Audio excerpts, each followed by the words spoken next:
Hello students, I am Puneet from प्रभ कृपा classes. हमारे साथ बैठे हैं परमिंदर सर। Hello students. आज का हमारा चैप्टर है information and communication technology skills. आज हम इसका लेक्चर नंबर 3 करेंगे, ठीक है। पहले हम देखते हैं कि हमने लेक्चर नंबर 1 और 2 में कौन कौन से टॉपिक्स को कवर किया है।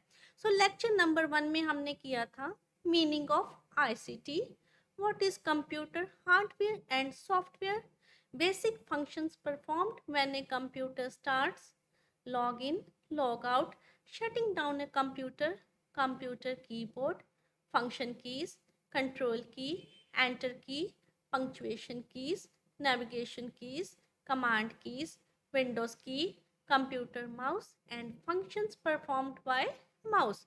लेक्चर नंबर 2 में हमने किया था 4 basic file operations, files and folders, creation of a file and folder, importance of maintaining computers, basic tips to take care of computers, schedule for maintenance of computers, backup of computer data, scanning and cleaning viruses और spam. आज के lecture में हम करेंगे number 1, what are the consequences if the information stored in the computer gets lost or leaked. Number 2, write a note on computer security. Third है, what are the ways in which the information stored in the computer can be lost or leaked. Fourth, write a few lines about the various threats to computer. Fifth है, write a few lines on the following. Number 1, virus. Second, worms. Third, Trojan horse. Fourth, online predator. Or fifth, internet scams. Sixth, how we can protect our computer data from theft and virus. Start करते हैं computer security and privacy. We store a lot of information on our computers and electronic devices. For example, we keep our photos on our mobiles. School computers store personal information of every student and their parents. Computers used in banks store the financial information of their clients. Computers used in hospital have important information about patients. If any of this information gets lost or leaked and falls into the wrong hands, it can cause a lot of harm to the people. हम सभी computers और mobiles को use कर रहे हैं आजकल, और हम अपने कंप्यूटर्स और मोबाइल्स पर कई प्रकार का डाटा और फोटोज स्टोर करके रखते हैं। स्कूल में भी हमारे कंप्यूटर्स यूज़ किए जाते हैं। जो कंप्यूटर स्कूल में रखे जाते हैं, उनमें जो स्टूडेंट्स होते हैं और उनके पेरेंट्स के बारे में इंफॉर्मेशन स्टोर की जाती है। बैंक्स में जो कंप्यूटर यूज़ किए जाते हैं, उनमें उनके क्लाइंट्स जो अकाउंट होल्डर्स हैं, चाहे वो सेविंग का हो, करंट हो, लोन अकाउंट हो, उनके बारे में जो क्लाइंट्स की जो भी इंफॉर्मेशन है, वो स्टोर की जाती है। हॉस्पिटल्स में जो कंप्यूटर यूज़ किए जाते हैं, वो अपने पेशेंट्स का सारा डाटा उसमें रखते हैं। उसका नाम क्या है, एड्रेस क्या है, उसको कौन-सी प्रॉब्लम है और कौन-कौन से टेस्ट किए गए, इस तरह की इंफॉर्मेशन। अगर इनमें से कोई सी भी ऑर्गेनाइज़ेशन का कोई भी कंप्यूटर में जो स्टोर इंफॉर्मेशन है, वो लीक हो जाती है या किसी गलत हाथों में चली जाती है, तो इससे कंसर्न्ड पर्सन्स जो होते हैं, उनको काफ़ी हार्म हो सकता है, नुकसान हो सकता है। जैसे सपोज़ करो, आप बहुत ही करोड़पति हैं, आपके पास बहुत पैसा है। अगर ये इन्फॉर्मेशन किसी चोर या किसी हैकर को पता चल जाए, तो वो क्या करेगा, हो सकता है कि आपको किसी तरह से नुकसान पहुँचाने की कोशिश करे। सपोज़ करो, आपके मतलब कि बेटे को किडनैप कर ले या किसी और तरीके से रैनसम माँगना शुरू कर दे। इसी तरह हॉस्पिटल में रखी जो इन्फॉर्मेशन है पेशेंट्स की, वो भी इम्पोर्टेंट होती है। वो कैसे? सपोज़ करो, एक ऑर्गेनाइज़ेशन है XYZ, और उसका एक जो है सोल प्रोप्राइटर है, मतलब कि कर्ता-धर्ता एक ही है, और उसी के नाम पर सारा बिज़नेस चल रहा है। अगर ये मार्केट में न्यूज़ आ जाए कि उस हॉस्पिटल में वो पेशेंट एडमिट है, वो मालिक जो है ऑर्गेनाइज़ेशन का, और उसको सीरियस प्रॉब्लम है, तो उसके जो मार्केट का जो उसकी रेपुटेशन है, उस ऑर्गेनाइज़ेशन की जो रेपुटेशन है, या मार्केट में जो उसकी शेयर मार्केट में रेट है, उस ऑर्गेनाइज़ेशन का, वो जो है, वो बहुत तेज़ी से क्रैश हो जाता है, और उस ऑर्गेनाइज़ेशन को और उसके मालिक को बहुत ही ये नुकसान हो सकता है। For example, if information stored in a bank's computer gets leaked, it can cause many people to lose a lot of money. Hence, it is essential to keep computers secure and our data safe. Computer security deals with protecting computers. Computer security and privacy deals with the measures we can take to restrict access to personal data stored in a computer and prevent loss of data. Security break is leakage of information stored in a computer. इस तरह कोई भी organisation है उसके लिए अपना जो भी डाटा है कंप्यूटर में स्टोर किया है उसको सिक्योर और सेफ रखना बहुत ही जरूरी होता है। अब आते हैं कंप्यूटर सिक्योरिटी की तरफ। हम कंप्यूटर में जो भी डाटा रखा गया है उसका हमने क्या करना है, डाटा को रिस्ट्रिक्ट करना है। ये नहीं कि कोई भी आकर हमारे कंप्यूटर में जो भी डाटा स्टोर है वो देख ले। और हमें ये भी ध्यान रखना होता है कि जो हमारे कंप्यूटर का डाटा है वो कहीं लॉस ना हो जाए, गुम ना हो जाए, ठीक है, या डिलीट ना हो जाए। इसके लिए कंप्यूटर सिक्योरिटी होती है। सिक्योरिटी ब्रेक क्या होता है?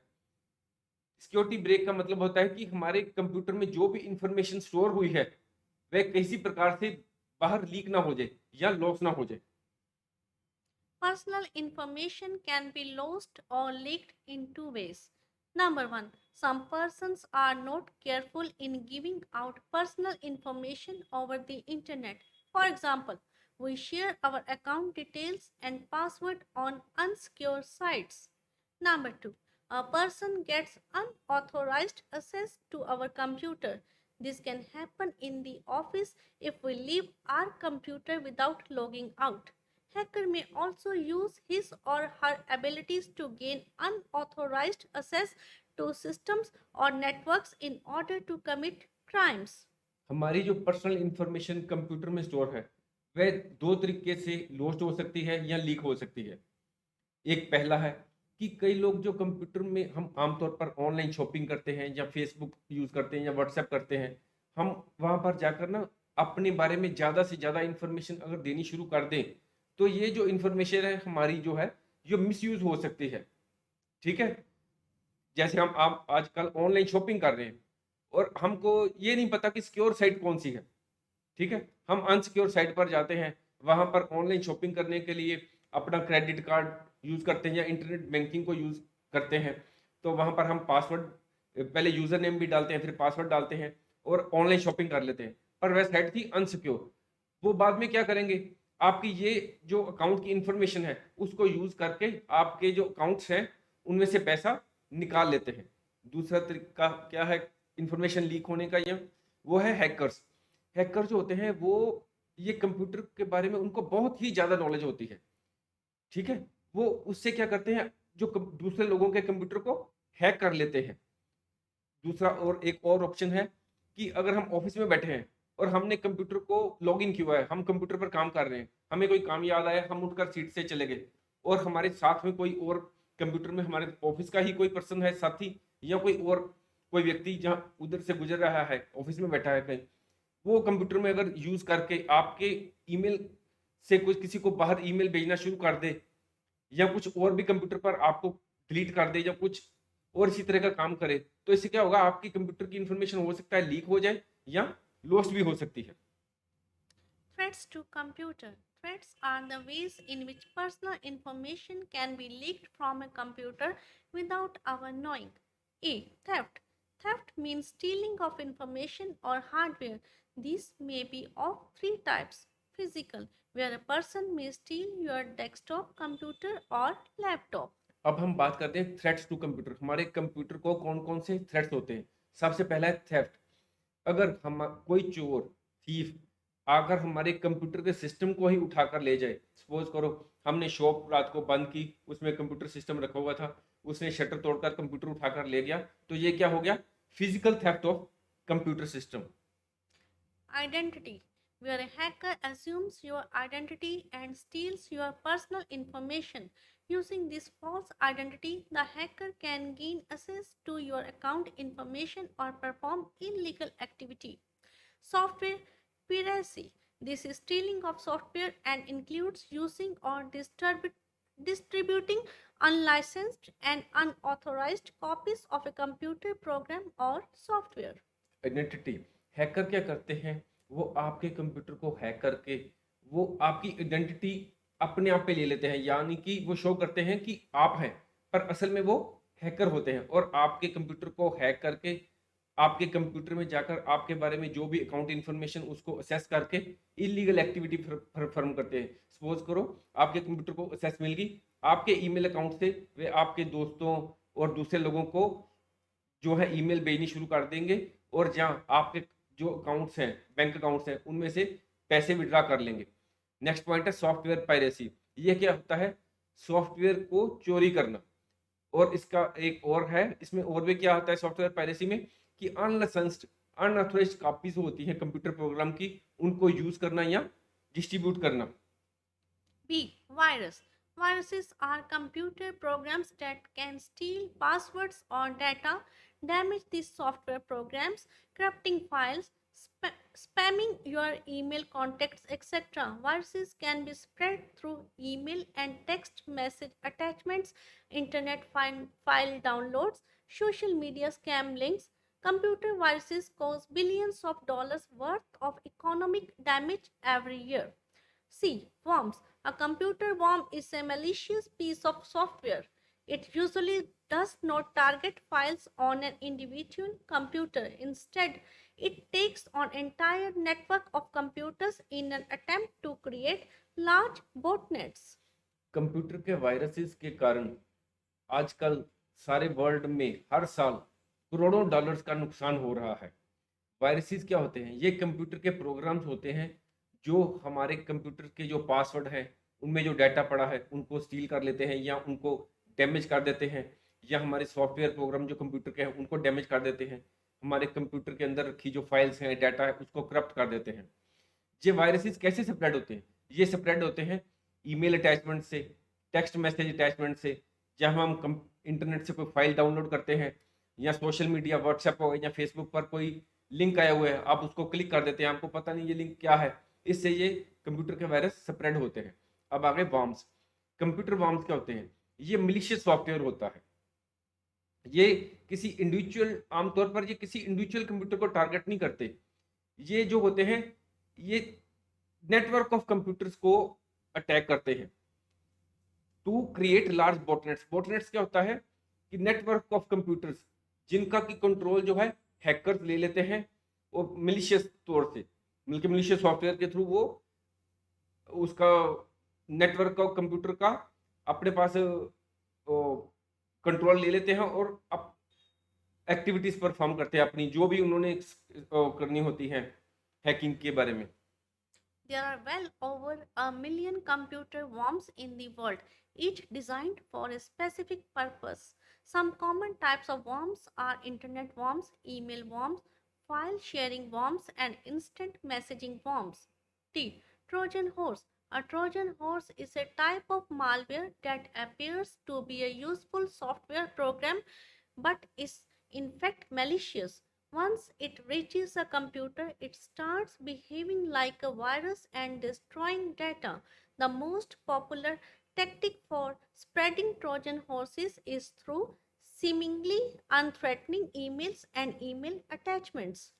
कंप्यूटर वॉर्म्स जो दुनिया भर में है वो 10 लाख से भी ज़्यादा है। ठीक है, कुछ कॉमन एग्जाम टाइप्स दी हुई हैं वार्म्स की, जैसे इंटरनेट वार्म्स हो गए, ईमेल वार्म्स हो गए। अब आ गए ट्रोजन हॉर्स। ट्रोजन हॉर्स जो है ये एक मेलवेयर है जो देखने में लगता है कि ये अच्छा सॉफ्टवेयर है, पर असल में ये मिलिशियस कंप्यूटर सॉफ्टवेयर प्रोग्राम होता है। जब ये ट्रोजन हॉर्स आपके कंप्यूटर में पहुंच जाता है तो ये एक वायरस की तरह बिहेव करता है और आपके जो डाटा कंप्यूटर में पड़ा है उसको डिस्ट्रॉय कर देता है। मोस्ट पॉपुलर फॉर्म जो है ट्रोजन हॉर्स के स्प्रेड करने की वो क्या है? अनथ्रेटनिंग ईमेल्स एंड ईमेल अटैचमेंट्स की। आपको लगता है कि ये ईमेल वो थ्रेटनिंग नहीं होती, नॉर्मल ईमेल्स होती हैं और उसके साथ ईमेल अटैचमेंट भी नॉर्मल होती है, देखने में ये लगती है कि ठीक है, पर असल में ये मिलिशियस नेचर की होती है। E. Online predator.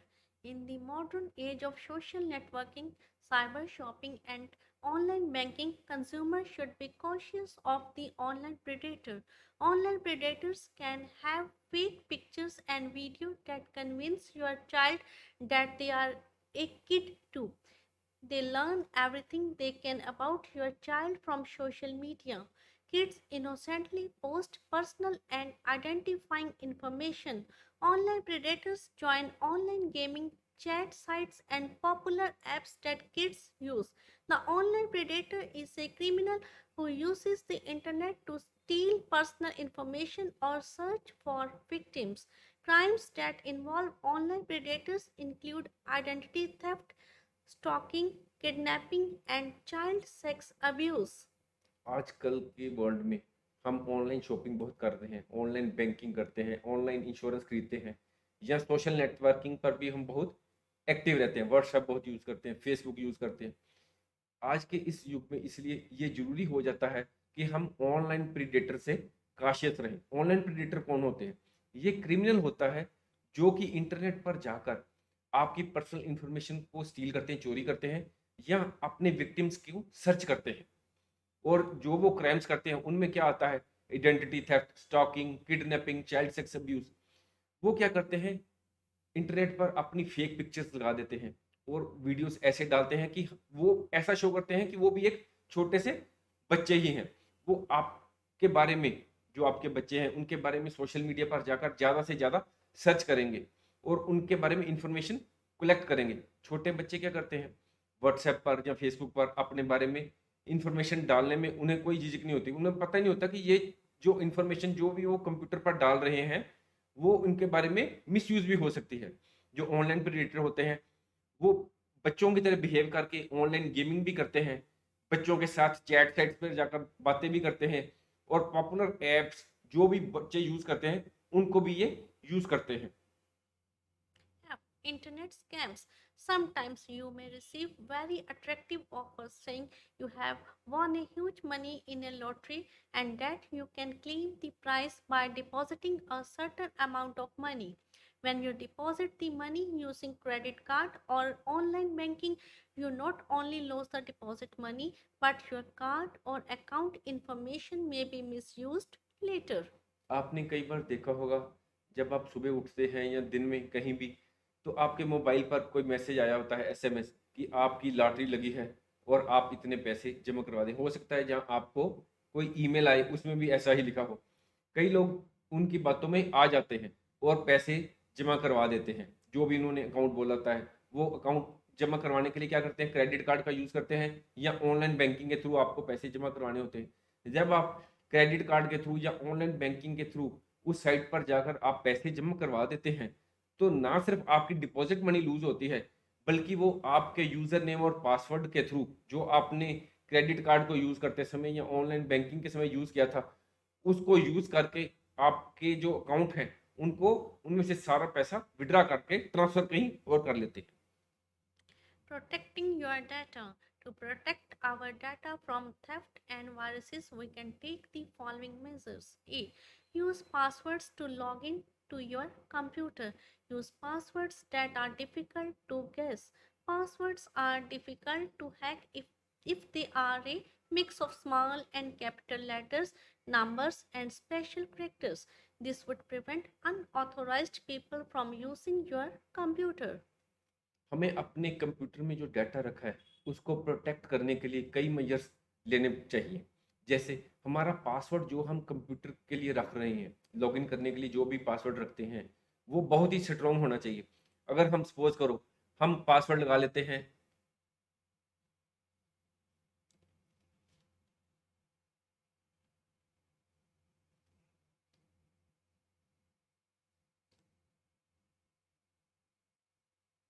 सपोज़ करो हम पासवर्ड कोई लगा लेते हैं एबीसी 1 2 3, तो ये जो क्या है, ये बहुत ही वीक पासवर्ड है। यहाँ पर पासवर्ड पर ये बहुत